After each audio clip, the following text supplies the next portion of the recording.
সূরা আল কাফিরুন। বিসমিল্লাহির রহমানির রহিম। রহমান রহিম আল্লাহ তাআলার নামে। কুল ইয়া আইয়ুহাল কাফিরুন। হে মুহাম্মদ সাল্লাল্লাহু আলাইহি ওয়াসাল্লাম, তুমি বলে দাও, হে কাফিররা, লা আ'বুদু মা তা'বুদুন।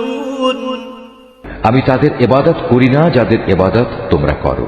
ওয়ালা আনতুম আবিদুনা মা আ'বুদু। না তোমরা তার ইবাদত করো যার ইবাদত আমি করি।